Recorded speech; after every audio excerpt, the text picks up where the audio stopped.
اعوذ باللہ من الشیطان الرجیم بسم اللہ الرحمن الرحیم قل ان کنتم تحبون اللہ فاتبعونی یحببکم اللہ ویغفر لکم ذنوبکم واللہ غفور رحیم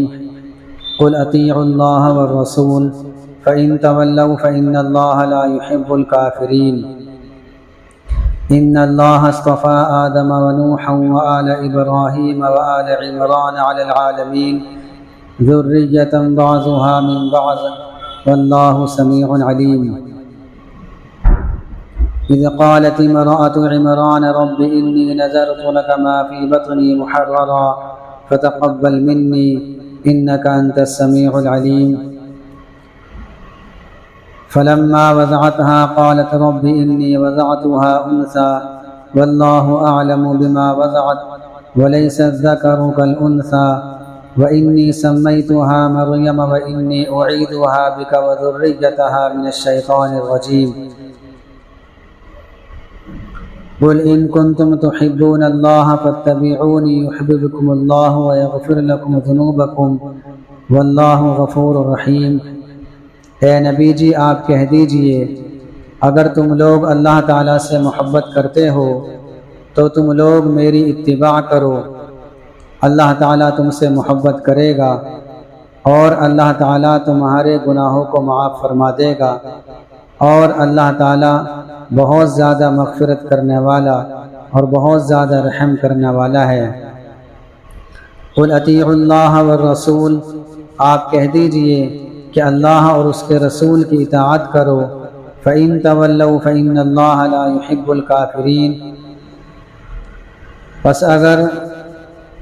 یہ لوگ اعراض کریں گے تو اللہ تعالیٰ کافروں سے محبت نہیں کرتا۔ اس سے پہلی آیت میں اور چند آیتوں میں یہ بتایا گیا تھا کہ غیر ایمان والوں سے دلی دوستی نہیں رکھنی چاہیے، اور دلی دوستی کا مطلب یہ تھا کہ اس طریقے سے دوستی نہیں رکھنی چاہیے کہ ان کے دین اور ان کے مذہب کو اچھا سمجھا جائے، باقی ان کے ساتھ اچھا برتاؤ کرنا، حسن اخلاق سے پیش آنا، تو یہ تو اچھی بات ہے اور حسن اخلاق سے پیش آنا چاہیے۔ اس آیت کے اندر اور اگلی آیت کے اندر یہ بتایا گیا ہے کہ محبت اللہ تعالیٰ سے کرنی چاہیے، اور دنیا کے اندر جتنے بھی مذاہب ہیں اور جو لوگ کسی نہ کسی مذہب کو مانتے ہیں، تو جو شخص کسی مذہب کو مانتا ہے وہ ضرور اللہ تعالیٰ سے محبت کا دعویٰ کرتا ہے، چاہے وہ کسی بھی مذہب کا ماننے والا ہو، وہ ضرور بالضرور اللہ تعالیٰ سے محبت کا دعویٰ کرے گا۔ یہ الگ بات ہے کہ اس کا انداز کچھ اور ہوگا، اور اس کی محبت کا دعویٰ کسی بھی طریقے سے ہو سکتا ہے، لیکن اللہ تعالیٰ سے محبت کا دعویٰ ہر مذہب کو ماننے والا کرتا ہے۔ تو یہ تو ہو گیا دعویٰ، اور دعویٰ جب ہی معتبر ہوتا ہے جب کہ اس کے ساتھ دلیل ہو، بغیر دلیل کے کوئی دعویٰ معتبر نہیں ہوتا۔ تو اس آیت کے اندر یہ بتا دیا کہ تم لوگ اللہ تعالیٰ سے محبت کا دعویٰ کرتے ہو، اور محبت یہ ایسی چیز ہے جس کو کوئی دیکھ کر نہیں بتا سکتا، کسی سے سن کر نہیں بتا سکتا، اس لیے اللہ تعالیٰ نے اس کا معیار بتا دیا کہ اس کا معیار ہے میرے محبوب کی اطاعت، کہ اگر تم لوگ یہ چاہتے ہو کہ تم لوگ مجھ سے محبت کرو تو ضروری ہے کہ تم میرے نبی سے محبت کرو۔ اب جو شخص اللہ تعالیٰ کے نبی صلی اللہ علیہ وسلم سے جتنی پکی محبت کرے گا، اور اس کی علامت یہ ہے کہ اس کی زندگی میں اتنی ہی سنتیں ہوں گی، اتنا ہی وہ دین پر چلنے والا ہوگا۔ دعویٰ تو سب کرتے ہیں کہ ہم اللہ سے محبت کرتے ہیں، لیکن اصل یہ ہے کہ اللہ سے محبت جب ہی سمجھی جائے گی جبکہ زندگی میں اطاعت رسول ہو، رسول کی فرما برداری ہو، رسول صلی اللہ علیہ وسلم جن چیزوں کو کہہ کر گئے ہیں اور جن چیزوں کا حکم دے کر گئے ہیں ان احکام پر ہماری زندگی ہو، اور جن اعمال کو کر کے دکھلا کر گئے ہیں وہ اعمال ہماری زندگی میں ہونے چاہیے۔ یہ ہر اس شخص کے لیے ہے جو اللہ سے محبت کا دعویٰ کرتا ہے۔ یہ تو ہوگی بات ان لوگوں کے لیے جو اسلام میں داخل نہیں ہیں، غیر اسلام کی حالت میں وہ اللہ سے محبت کرنے کا دعویٰ کر رہے ہیں، تو ان کے لیے حکم دے دیا کہ اگر تم اللہ تعالیٰ سے محبت کا دعویٰ کرتے ہو تو میرے نبی کی اطاعت میں آ جاؤ۔ اب چاہے وہ اہل کتاب ہوں، یہودی ہوں، نصارہ ہوں، یا کوئی بھی مذہب سے تعلق رکھنے والا ہو، تو وہ اسی وقت اللہ تعالیٰ سے پکا سچا محبت کرنے والا ہوگا جبکہ وہ اطاعت رسول پر آ جائے اور اللہ کے نبی صلی اللہ علیہ وسلم کی اطاعت پر آ جائے۔ جب اطاعت پر آ جائے گا تو ایمان میں داخل ہو جائے گا۔ ایمان کے بغیر تو حضور کی اطاعت ممکن ہی نہیں ہے۔ اللہ پر تو اس کا ایمان ہے کہ اور وہ یہ کہہ رہا ہے کہ میں اللہ سے محبت کرتا ہوں، لیکن رسول کی اطاعت نہیں ہے اس کے اندر، تو وہ ایمان میں داخل ہے ہی نہیں۔ اب اس کے اندر مسلمانوں کے لیے بھی سبق ہے، چونکہ مسلمان بھی اللہ سے محبت کا دعویٰ کرتے ہیں اور ساتھ ساتھ حضور صلی اللہ علیہ وسلم سے بھی محبت کا دعویٰ کرتے ہیں۔ تو یہ تو دعویٰ ہو گیا، دلیل کیا ہوگی؟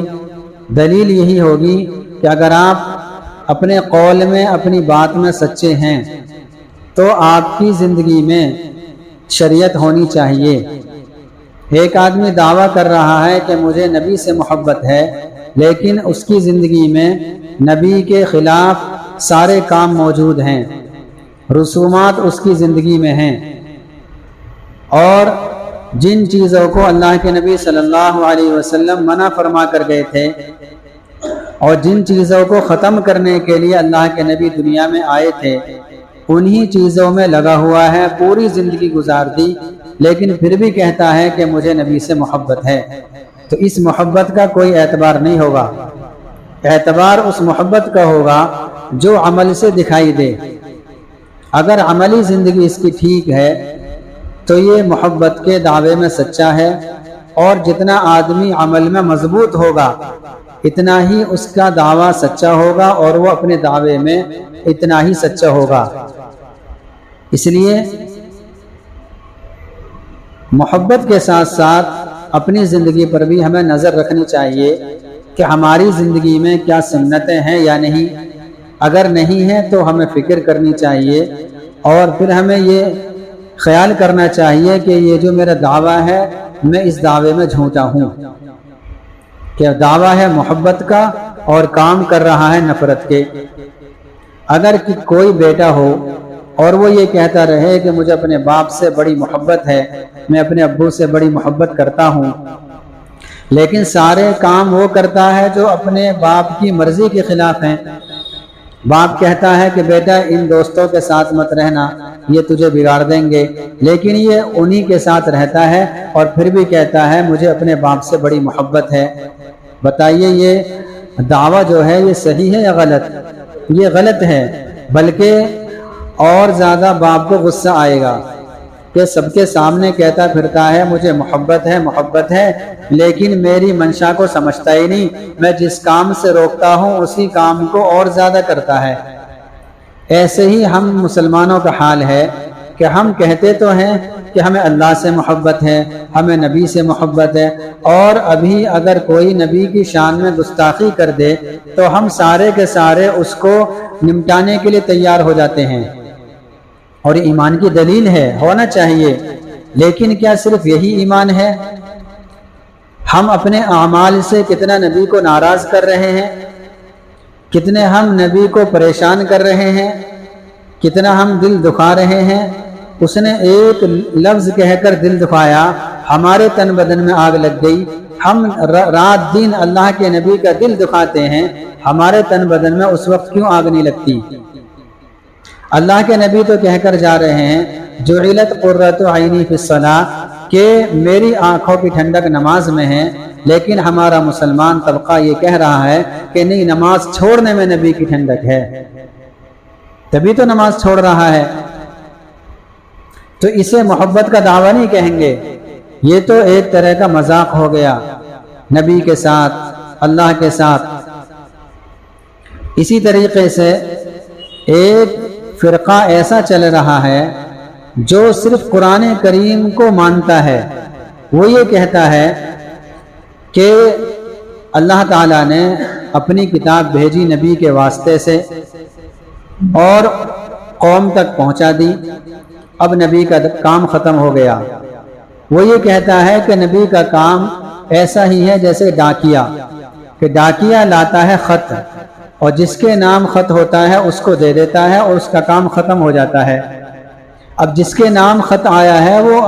اپنے خط کو خود پڑھ لیتا ہے، یا جس سے مرضی میں آئے، جس سے مرضی ہو اس سے پڑھوا لیتا ہے، لانے والے کا محتاج نہیں ہوتا کہ تو ہی پڑھ کر سنا۔ وہ یہ کہتے ہیں نعوذ باللہ کہ نبی کا کام صرف ڈاکیے کی طرح ہے، نبی نے قرآن پہنچا دیا، کام ختم۔ حالانکہ ایسا نہیں ہے۔ قرآن کریم کی اسی آیت میں فرمایا کہ اگر تم اللہ سے محبت کا دعویٰ کرتے ہو تو نبی کی اطاعت کرو، تو وہ یہ کہہ کر کہ ہم نبی کی بات کو نہیں مانیں گے، ہم احادیث کو نہیں مانیں گے، وہ یہ کہہ کر قرآن کریم کی ایسی آیتوں کا انکار کر رہے ہیں۔ اسی طریقے سے قرآن کریم میں ہے اِنَّا أَنزَلْنَا إِلَيْكَ الْكِتَابَ بِالْحَقِّ لِتَحْكُمَ بَيْنَ النَّاسِ بِمَا أَرَاكَ اللَّهُ کہ ہم نے آپ پر قرآن کریم اتارا تاکہ آپ لوگوں کے درمیان باتیں بتائیں جو آپ نے سمجھی ہیں، اور ان چیزوں کو بتائیں جو ہم نے لوگوں پر اتاری ہے، یعنی قرآن کریم کو سمجھائیں۔ تو اللہ تعالیٰ تو خود کہہ رہا ہے کہ آپ کا جو کام ہے وہ قرآن کریم کو پہنچانا بھی ہے اور اس کے مطلب کو بیان بھی کرنا ہے۔ اس کا کیا مطلب ہے،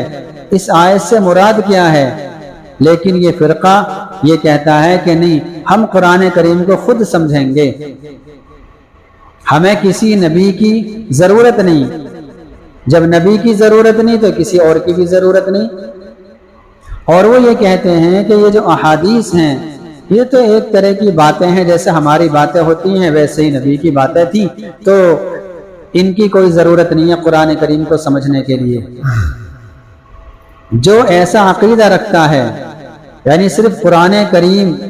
ہی پر اپنا عمل اور اپنا ایمان رکھتا ہے، حالانکہ ایسے لوگوں کا قرآن کریم پر بھی ایمان نہیں ہے، چونکہ ان جیسی آیتوں کو وہ انکار کرتے ہیں۔ تو جو شخص ایسا عقیدہ رکھتا ہے وہ کھلم کھلا ایمان سے خارج ہو گیا، وہ ایمان میں داخل نہیں ہے، چاہے وہ 5 وقت نماز کے لیے ہماری مسجد میں آ رہا ہو، ہمارے پیچھے نماز پڑھ رہا ہو، ہمارے ساتھ صف میں کھڑا ہو کر نماز پڑھ رہا ہو، اس کا نام عبداللہ، عبد الرحیم، عبد الرحمن ہو، لیکن اگر اس کا عقیدہ یہ ہے تو اس سے رشتہ ناتا جوڑنا بھی غلط۔ اگر جوڑ چکے ہیں پہلے ہی اور ہمیں معلوم بعد میں ہوا ہے تو رشتے ناتا توڑنا اس سے واجب اور ضروری ہے، ورنہ اگر ہماری بچی ان کے یہاں ہے تو ہماری بچی کا ایمان بھی خطرے میں ہے۔ اور ایسا فرقہ یہ میرٹھ میں بھی وجود میں آ چکا ہے۔ وہ لوگ اپنے آپ کو یہ سمجھتے ہیں کہ ہم تو قرآن سے محبت کرتے ہیں، لیکن جس نے قرآن کریم نازل کیا ہے، جس نے قرآن کریم بھیجا ہے، اس کی باتوں سے اتفاق نہیں، اس پر اعتراض کرتے ہیں، اس کو اعتراضات کا نشانہ بناتے ہیں، یعنی اللہ تعالیٰ کو اعتراضات کا نشانہ بناتے ہیں۔ اللہ تو کہتا ہے کہ رسولا منہم یتلو علیہم آیاتی ویزکیہم ویعلمہم الکتاب والحکمہ، کہ ایسا رسول آئے گا کہ وہ تمہارے سامنے قرآن کریم بھی پڑھے گا اور تمہیں قرآن کریم کے معانی اور اس کی تعلیمات سے بھی آگاہ کرے گا۔ تو بعثت کا مقصد اللہ تعالیٰ خود بیان فرماتے ہیں کہ ہم نے جو نبی کو بھیجا ہے نبی کی بعثت اور نبی کے بھیجنے کا مقصد یہ ہے کہ وہ الفاظ بھی بتائے اور اس کے معنی بھی بتائے، اور یہ فرقہ کہتا ہے اس کی ہمیں ضرورت نہیں، اور تعبیر کرتا ہے ڈاکیے کی طرح، تشبیہ دیتا ہے ڈاکیے سے، نعوذ باللہ۔ تو ایسا شخص یا ایسا گروہ یا ایسی جماعت یا جس کا بھی عقیدہ ایسا ہو، وہ ایمان سے خارج ہو جائے گا اور فوری طور پر ہو جائے گا، ذرا سی بھی دیر نہیں لگے گی، چونکہ وہ زبان سے کہہ رہے ہیں کہ ہم قرآن کریم پر عمل کرتے ہیں، لیکن ان جیسی آیتوں کو، جن آیتوں کے اندر یہ بات کہی گئی ہے کہ آپ پر ہم نے قرآن کریم اتارا ہے اور آپ قرآن کریم کو لوگوں کو سمجھائیں گے بھی، آپ کا کام ہے یہ، تو ایسی آیتوں کا وہ انکار بھی کر رہا ہے اور ایسی آیتوں کو وہ جھٹلا بھی رہا ہے۔ اس لیے ایسے لوگوں سے اجتناب کرنا چاہیے، بچنا چاہیے۔ اپنی بچی کا، اپنے بچے کا عقد کرنے سے پہلے اور رشتہ بھیجنے سے پہلے عقائد کو ضرور جان لینا چاہیے۔ ہوتا یہ ہے کہ ہم ساری چیزیں دیکھتے ہیں لیکن دین نہیں دیکھتے، عقائد نہیں دیکھتے، اور اس کا نقصان ہمیں تو ہو یا نہ ہو لیکن ہماری بچی کو ہو جائے گا۔ جس لختے جگر کو ہم نے ایمان کے ماحول میں پالا اور پرورش کی، اسی لختے جگر کو ہم جہنم کی آگ میں بھیج دیتے ہیں، اور پھر بھی ہم سمجھتے ہیں کہ وہ تو مسلمان ہے، وہ تو ایمان والا ہے، وہ تو ہمارے ساتھ نمازیں پڑھتا ہے، وہ تو ہمارے ساتھ دعوتوں میں شریک ہوتا ہے، وہ تو ہمارے ساتھ مسجدوں میں آتا ہے، لیکن اس کا عقیدہ اتنا خراب ہے کہ وہ نبی کو ہی تسلیم نہیں کر رہا ہے۔ وہ نبی تو کیا، وہ اللہ تعالیٰ کے کلام کو بھی اعتراضات کا نشانہ بنا رہا ہے، لیکن بظاہر ایسا لگے گا بھی یہ تو بہت اچھی بات کر رہا ہے، یہ تو قرآن کریم کی بات کرتا ہے، بس یہ تو بہت اچھی بات کر رہا ہے۔ لیکن قرآن کریم جبھی سمجھ میں آئے گا جبکہ آپ احادیث پر آپ کی نظر ہوگی،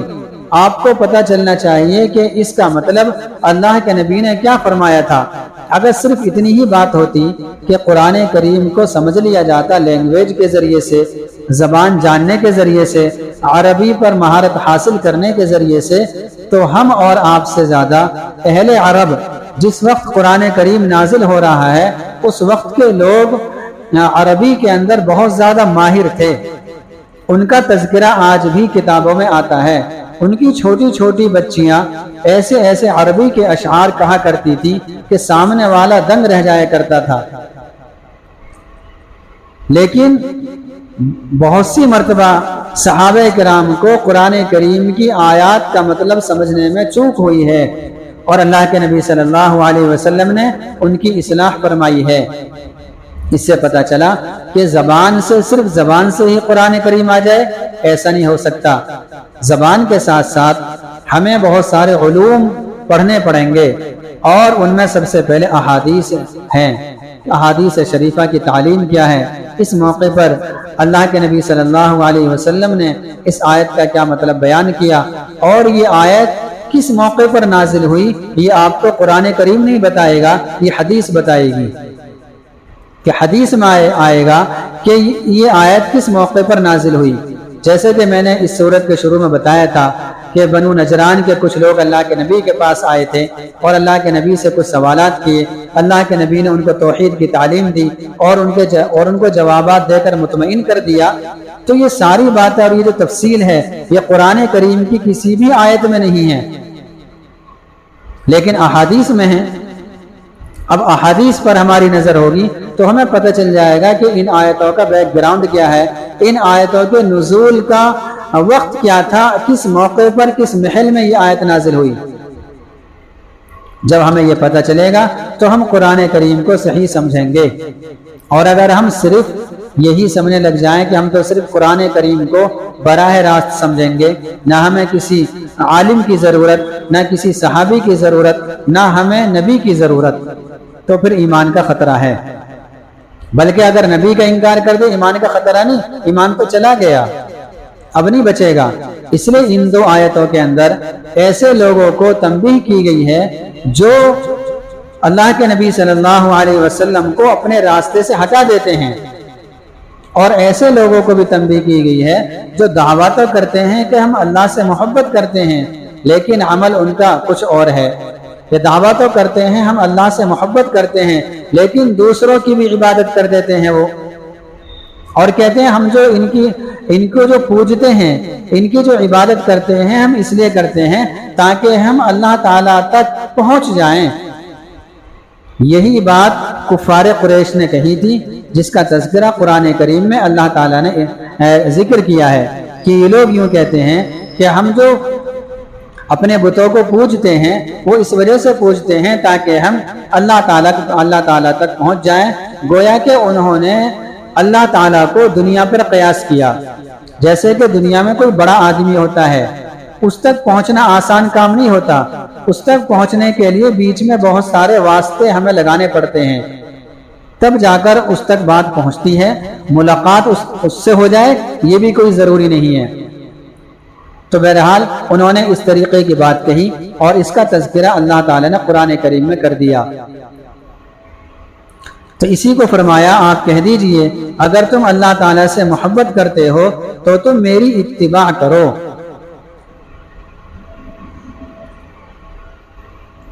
اور جب تم اللہ تعالیٰ سے محبت کے ساتھ ساتھ نبی کی اتباع کرو گے تو کیا ہوگا؟ ایسے نہیں کہ صرف ہم نے اللہ تعالیٰ سے محبت کر لی اور نبی کی ہم نے اتباع کر لی، ہمیں کچھ نہیں ملے گا، نہیں، بہت کچھ ملے گا، اتنا ملے گا کہ اس سے زیادہ ہم تصور ہی نہیں کر سکتے۔ یحببکم اللہ، اللہ تعالیٰ بھی تم سے محبت کرے گا، یہ ہے بات، یہ ملے گا۔ اگر آدمی اللہ تعالیٰ سے محبت کرتا ہے اور نبی کی اتباع کرتا ہے، نبی کے نقش قدم پر چلتا ہے، تو پھر اللہ تعالیٰ بھی محبت کرے گا، اور صرف محبت ہی سے کام نہیں چلائے گا، اللہ تعالیٰ اور بھی کچھ دے گا۔ وَيَغْفِرْ لَكُمْ ذُنُوبَكُمْ، اور اللہ تعالیٰ تمہارے گناہوں کو معاف کر دے گا۔ اور کیا چاہیے ایمان والے کو؟ اس سے زیادہ تو کچھ نہیں چاہیے۔ اور آگے فرمایا کہ یہ طاقت میرے اندر ہے، یعنی اللہ تعالیٰ فرماتے ہیں کہ میں گناہوں کو بخش دیتا ہوں۔ کیوں؟ واللہ غفور رحیم، اور اللہ تعالیٰ بہت زیادہ مغفرت کرنے والے ہیں، اور اللہ تعالیٰ بہت زیادہ مہربان ہیں، رحم کرنے والے ہیں۔ جو جتنا رحم کرنے والا ہوتا ہے اسے جلدی ترس آ جاتا ہے۔ جب اللہ یہ دیکھتا ہے کہ میرا بندہ مجھ سے محبت کا دعویٰ بھی کر رہا ہے اور ساتھ ساتھ میرے نبی کی بات بھی مان رہا ہے، تو چلو اس کے گناہ بھی معاف کر دو، چلو اس سے میں محبت کرنے لگ جاؤں۔ اور کیا چاہیے بندے کو؟ پھر اگلی آیت میں صاف صاف کہہ دیا قل اطیعوا اللہ واطیعوا الرسول، آپ کہہ دیجئے کہ تم لوگ اللہ اور اس کے رسول کی فرما برداری کرو، اللہ اور اس کے رسول کی فرما برداری کرو۔ اللہ کی فرما برداری کیسے ہوگی؟ رسول کی اطاعت کر لو، اللہ کی اطاعت ہو جائے گی۔ اللہ کے نبی صلی اللہ علیہ وسلم کا ارشاد ہے جس کا مفہوم یہ ہے کہ جس نے میری اطاعت کی اس نے اللہ کی اطاعت کی، اور جس نے میری نافرمانی کی اس نے اللہ کی نافرمانی کی۔ اسی طریقے سے ایک موقع پر اللہ کے نبی صلی اللہ علیہ وسلم نے فرمایا کہ کل امتی یدخلون الجنہ، کہ میری ساری امت جنت میں داخل ہوگی الا من ابا، مگر وہ لوگ جنہوں نے انکار کیا۔ صحابہ نے معلوم کیا کہ اے اللہ کے نبی انکار کرنے والا کون ہے، کس نے انکار کیا؟ تو اللہ کے نبی صلی اللہ علیہ وسلم نے فرمایا کہ جس نے میری اطاعت کی، جس نے میرا حکم مانا وہ تو جنت میں جائے گا، اور جس نے انکار کیا اس نے میری نافرمانی کی، جس نے میری نافرمانی کی اس نے انکار کیا۔ تو انکار کرنے والا تو جنت میں جانے کا نہیں، اور اللہ کے رسول کی نافرمانی کرنے والے کو اللہ کے نبی صلی اللہ علیہ وسلم خود اپنی زبان مبارک سے کہہ رہے ہیں اس نے انکار کیا، اور جس نے انکار کر لیا وہ جنت میں جانے کا نہیں۔ فَإِن تَوَلَّوْا، اس آیت کے اگلے جملے میں بھی یہی بات کہی جا رہی ہے، فَإِن تَوَلَّوْا، جو لوگ اعراض کریں، یعنی اللہ اور اس کے رسول کی اطاعت سے اعراض کریں، منہ پھیر لیں، جہاں اللہ اس کے رسول کی اطاعت کی بات آئے تو بس ایسے ہو جائیں جیسے جانتے ہی نہیں، تو اللہ تعالیٰ فرماتے ہیں فَإِنَّ اللَّهَ لَا يُحِبُّ الْكَافِرِينَ، تو اللہ تعالیٰ کافروں کو پسند نہیں کرتا۔ یعنی جس نے اعراض کیا تو وہ دائرہ ایمان سے خارج ہو گیا، اسی وجہ سے کہا کہ اللہ تعالیٰ کافروں کو پسند نہیں کرتا، یعنی جو انکار کرتا ہے، اعراض کرتا ہے اور سنتوں سے اعراض کرتا ہے اور احکام الہیہ سے اعراض کرتا ہے، گویا کہ اس نے انکار کیا، اس نے اعراض کیا، اور جس نے اعراض کیا وہ دائرہ ایمان سے خارج ہو گیا۔ یہاں یہ بات سمجھیں، ایک ہے عمل نہ کرنا، ایک ہے اعراض کرنا، دونوں میں زمین آسمان کا فرق ہے۔ عمل نہ کرنا یہ تو صرف گناہ ہے، اور صرف میں اس لیے کہہ رہا ہوں کیونکہ ایمان کے مقابلے میں ہے، ورنہ گناہ تو چاہے چھوٹا ہو یا بڑا ہو ایمان والے کے لیے تو بڑا ہی ہے۔ تو ایک ہے عمل نہ کرنا، ایک آدمی فرض نماز نہیں پڑھتا، جیسا کہ ہمارے بہت سارے مسلمان بھائی نہیں پڑھتے، لیکن وہ فرض نماز کو فرض سمجھتے ہیں کہ نماز پڑھنا فرض ہے۔ بھئی تم کیوں نہیں پڑھتے؟ بس میری سستی ہے، انشاءاللہ پڑھنے لگ جاؤں گا۔ تو یہ ایمان والا ہے، عقیدے کے اعتبار سے ایمان والا ہے، لیکن اس کا ایمان انتہائی کمزور ہے، اس کو اپنی فکر کرنی چاہیے۔ ایک وہ شخص ہے جو اعراض کرے، اعراض کا مطلب یہ ہوتا ہے کہ نماز کی فرضیت کا انکار کر دے، وہ یہ کہہ دے کہ نماز کوئی فرض ورز نہیں ہے، میں نہیں مانتا اس کو۔ اگر کسی نے ایسے الفاظ اپنی زبان سے نکال دیے تو وہ دائرہ ایمان سے خارج ہو جائے گا، اسے بولیں گے اعراض کرنا۔ عمل کی کوتاہی یہ بھی بہت بڑی کمی ہے، لیکن ایک آدمی اعمال میں کوتاہی کرتا ہے، اسے اعتراف ہے کہ میں عمل میں کوتا ہوں اور مجھ سے غلطی ہوتی ہے، تو ایک نہ ایک دن اللہ تعالیٰ اس کو توبہ کی توفیق دے دیں گے۔ اگر یہ بغیر توبہ کے بھی مر گیا اور ایمان کے ساتھ چلا گیا تو ایک نہ ایک دن جنت میں چلا جائے گا اپنے گناہوں کی سزا بھگتنے کے بعد، لیکن جائے گا کب؟ اسی بات کو ہمارا مسلمان بھائی سن کر کے چلو ایک نہ ایک دن تو جنت میں چلے ہی جائیں گے، چلو کوئی بات نہیں، ایسے الفاظ بھی اپنی زبان سے یا اپنے دل میں ان کا خیال نہیں لانا چاہیے، کیونکہ یہ خیال کرنا چاہیے کہ ہمیں کتنے دن جہنم میں رہنا پڑے گا اور وہاں کی آگ کتنی سخت ہے۔ یہاں کی آگ ہمیں 1 منٹ برداشت نہیں، 10 منٹ تو کیا، 1 منٹ تو کیا 10 سیکنڈ بھی برداشت نہیں، اور وہاں کی آگ کے بارے میں یہ ایمان والا تصور کر رہا ہے کہ چلو ایک نہ ایک دن تو چلے ہی جائیں گے، تو یہ بہت غلط بات ہے۔ بہرحال لیکن اعراض کرنا اور انکار کرنا یہ الگ بات ہے، اس سے ایمان بالکل رخصت ہو جاتا ہے۔ ایک آدمی 5 ٹائم کی نماز تو پڑھتا ہے،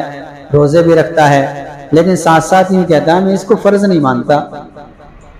بھئی کیوں پڑھتے ہو؟ کہ بس ویسے پڑھتا ہوں، جب ماحول کی وجہ سے لوگ پڑھتے ہیں میں بھی آ جاتا ہوں، باقی فرض ورز نہیں ہے یہ۔ تو اس کا 5 ٹائم مسجد میں آنا اور سجدے میں سر رکھ کر راتوں رات گزار دینا رتی برابر بھی اس کو فائدہ نہیں پہنچائے گا، بلکہ جیسے ہی اس نے اپنی زبان سے یہ بات کہی یا دل میں یہ خیال کر لیا اور اس دل کے خیال پر یہ جمع ہوا ہے تو اس کا ایمان تو رخصت ہو گیا۔ اب چاہیے پوری زندگی سجدوں میں اپنا سر مارتا رہے اور سجدوں میں اپنا سر گھستا رہے، زمین پر سر گھستا رہے، کوئی فائدہ ہونے کا نہیں۔ اس لیے کہا فَإِن تَوَلَّوْا کہ اگر تم لوگ اعراض کرو گے، اگر یہ لوگ اعراض کریں گے تو ایمان رخصت ہو گیا، اور اللہ تعالیٰ ایسے لوگوں سے محبت نہیں کرتا۔ تو جب محبت نہیں کرتا تو کس سے محبت نہیں کرتا؟ پتہ چل گیا کہ غیر ایمان والوں سے محبت نہیں کرتا۔ اب ہم ذرا اپنے گریبان میں جھانک کر دیکھ لیں، اگرچہ ہم اعراض نہیں کرتے،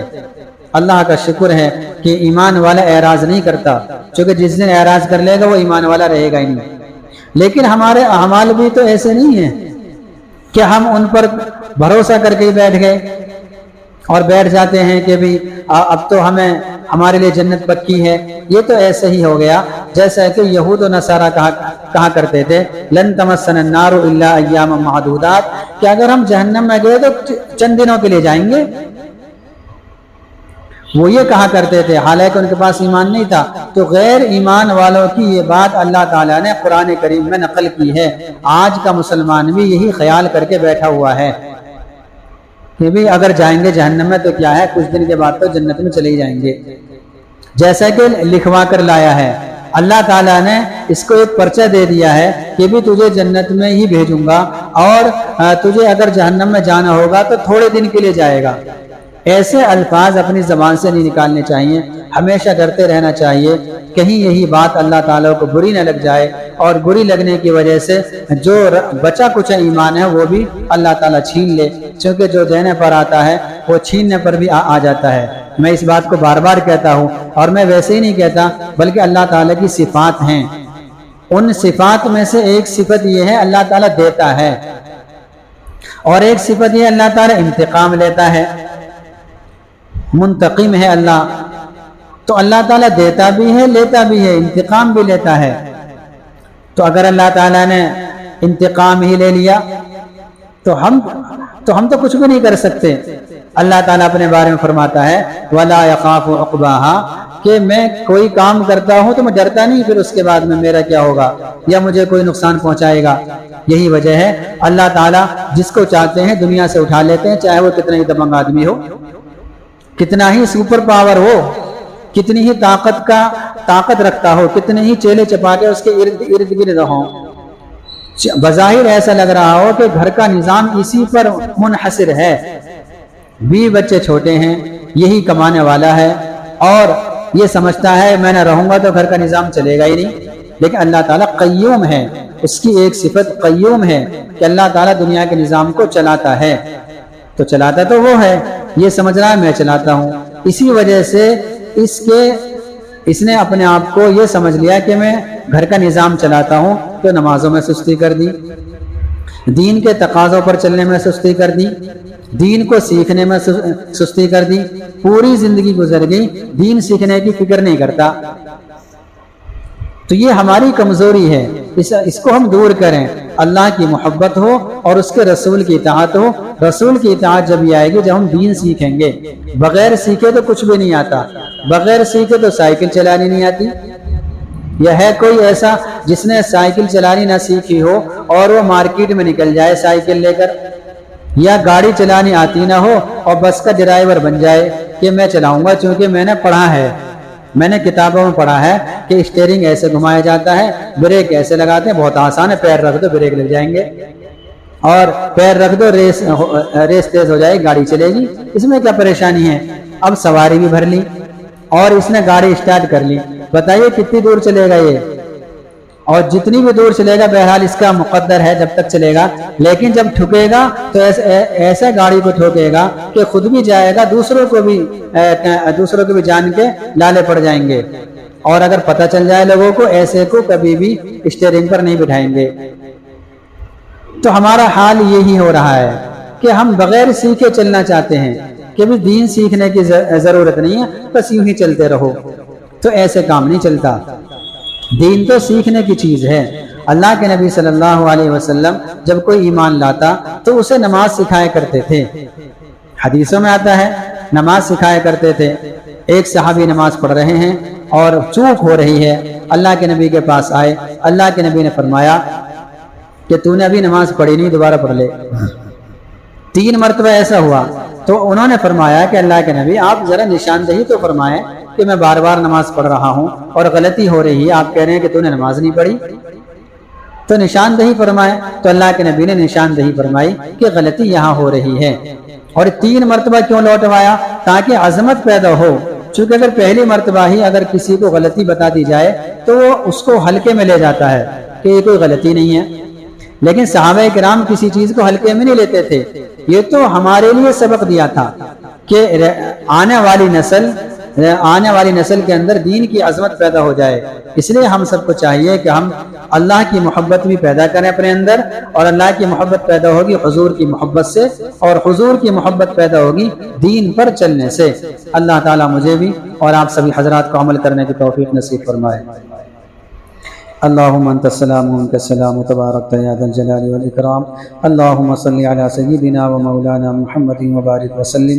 یا اللہ گناہوں کو معاف فرما، یا اللہ خطاؤں کو درگزر فرما، یا اللہ ہر خیر و بھلائی ہمارے لیے مقدر فرما، یا اللہ تمام شرور و فتن سے یا اللہ تو ہم سب کی حفاظت فرما، یا اللہ ہمیں تو قرآن کریم یا اللہ صحیح سمجھنے کی توفیق نصیب فرما، یا اللہ صحیح سمجھ کر عمل کرنے کی توفیق نصیب فرما، یا اللہ اپنی محبت یا اللہ پکی سچی محبت ہمارے دلوں میں پیدا فرما، یا اللہ اپنے حبیب پاک صلی اللہ علیہ وسلم کی پکی سچی محبت ہمارے دلوں میں پیدا فرما، یا اللہ آپ کی یا اللہ آپ کی مرضیات پر یا اللہ زندگی گزارنے کی توفیق نصیب فرما، ایک ایک سنت پر اخلاص کے ساتھ عمل کرنے کی توفیق نصیب فرما، یا اللہ دین کو عظمت کے ساتھ سیکھ کر عمل کرنے کی توفیق نصیب فرما، یا اللہ ہم میں جو بیمار ہیں ان کو شفا عطا فرما، یا اللہ ہمارے مرحومین کی مغفرت فرما، یا اللہ فلسطینیوں کی مدد فرما، یا اللہ ان کو غلبہ عطا فرما، یا اللہ یہودیت کا خاتمہ فرما، یا اللہ ہم سب کا خاتمہ ایمان پر فرما، یا اللہ جو مانگا ہے وہ بھی عطا فرما، یا اللہ جو مانگنے سے مانگنے کی چیز رہ گئی ہے یا اللہ اسے بھی تو اپنے فضل و کرم سے عطا فرما، وصلی اللہ علی خیر خلقہ محمد وآلہ واصحابہ اجمعین برحمتک یا ارحم الراحمین۔